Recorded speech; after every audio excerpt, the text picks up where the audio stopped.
Hi guys, in our previous video we talked about some things to do to help our voice so we can hit those higher notes and sing for a longer period of time and make our voices more powerful.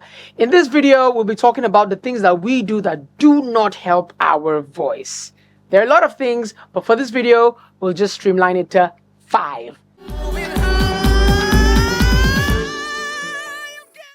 Bad vocal habit number 1. Shouting. We do this almost all the time, especially if you're a parent or a school teacher.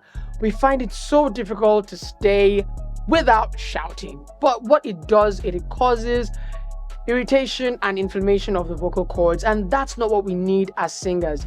We need to keep our vocal cords hydrated, which leads me to number 2. Waiting till we feel thirsty before drinking water. It's so common. You've probably heard it from doctors, you've heard it from other vocal coaches.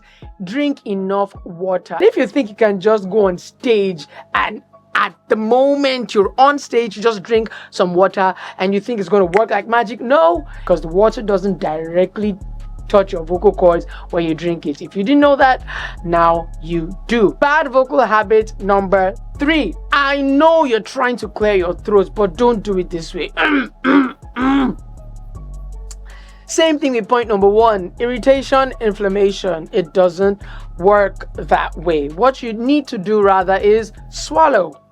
Or like I said earlier on, make sure you are properly hydrated. What you need to do is thin out the mucus, and that's what water helps you accomplish as a singer. 4, raising your neck to hit high notes.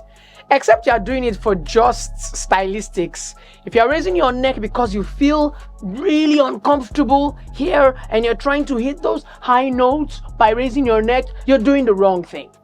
What you need to do, like I've talked about in my previous videos, is to build capacity down here. Engage your core, engage your abdominal muscles with the right exercises, and you won't need to raise your neck to hit those high notes. See?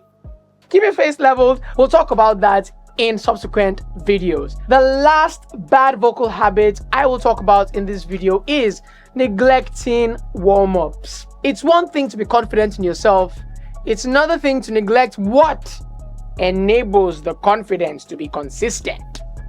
Warm-ups will keep your voice in check to make sure that before you go on stage or you hit the studio, your voice is ready to get some work done. Just like you have to warm up cars in the morning before you get them started, or any other engine, your vocal cords need some warm up before you go into the real singing for the day. With this few points of mine up, I've been able to convince